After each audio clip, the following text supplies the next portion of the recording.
Alright, since Parasite won big at this year's Academy Awards, I thought, you know what? I should probably check this movie out. And holy Santa Claus shit. Holy Santa Claus shit. Have I been missing out? Going into this film, I really knew nothing about it other than it was in a foreign language, and this was my first foreign language movie.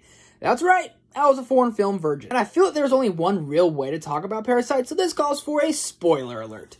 Okay, now let's get into this. So this might be the first time in a long time that the best movie of the year actually wins the Best Picture award. And I think most people can agree on that. Well, most people can. In all seriousness, this is a freaking masterpiece of a film. To spare you a play-by-play as to what happens leading up to the juicy shit, here's a quick recap. The Kim family's poor, like poor, and his son Kevin ends up getting a job tutoring a member of the Park family, who is rich, like Bill Gates type rich. Okay, got it? Good. Now here's the juicy shit. After Kevin gets hired, he recommends hiring his sister. Quotes around sister because they actually don't tell the Park family that they're related. Keep that in mind. And as for the parents, well, they have a housekeeper and a personal driver, and basically a machine wipes their... Sorry, too far. So the Park family has a driver who, guess what, won't be there for long. And man, this is where I started getting the hint as to why it's called Parasite. So one night after tutoring, Jessica gets a ride home from the driver, and as he's driving, she takes off her panties. And the next day, Mr. Park finds them under the seat, and the driver gets fired soon after that. So who do they recommend? Their father, Mr. Kim. Welcome. Now 3 of the Parks have a job, but there's still one more who needs one. That's where the housekeeper comes into play. So long story short, the housekeeper is like deathly allergic to peaches, and Kevin and Jessica start cutting off peach shavings and sprinkling them on the housekeeper as they walk by. Then tell the Park family that she has tuberculosis! So if you thought that was crazy, oh man, you got another thing coming. Well, the Parks are now in need of a new housekeeper. In comes Mrs. Kim. Hello, little lady. And in case you have not been paying attention, the entire Kim family is now working for the Park family. Kim family's poor, Park family's rich. Got it? Okay. And man, Bong Joon-ho really won the Best Screenplay Oscar from this twist alone. So the Park family ended up going out for their son's birthday for like an entire weekend. And the Kim family had the mansion all to themselves. So we all know where this is going. The Kim family ends up getting drunk and hang out like they own the place. Then suddenly, the security system gets a buzz that someone is at the gate. Yep. They're that rich. At the gate is the old housekeeper, saying she left something downstairs in the basement. Okay, pause. If someone ever says that to you, don't let them in.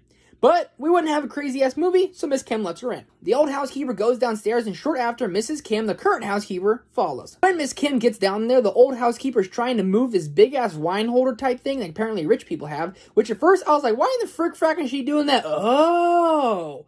Behind it is a secret door that no one knew about except the OG housekeeper. And not gonna lie, this movie turned to kind of a horror film after this. The OG housekeeper goes downstairs, and down there is her husband. Yep. Can't tell her I saw that coming. So Mrs. Kim is like freaking out, trying to call the police, but the OG housekeeper's like, nah, please, I'll pay you, and yada, yada, yada. Boom!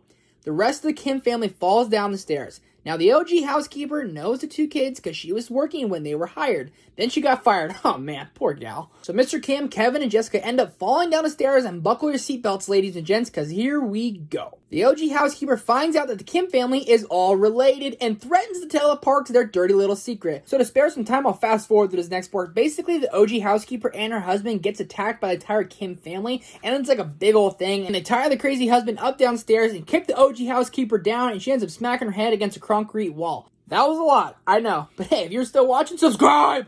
Okay, final scene. God damn, this is where it went like full horror and slasher mode. The Park family ended up coming home early from camping and held a birthday party for their kid. Oh, how sweet! So they had the entire Kim family over to help work the party, and Kevin felt so bad for what they did to the OG housekeeper. He went down to the basement and be like, yo, sorry, y'all alright? How's your head? But oh man, that did not go as planned. The OG housekeeper is like dead, and the husband attacks Kevin and smacks his head with this big ass stone. See? Horror movie.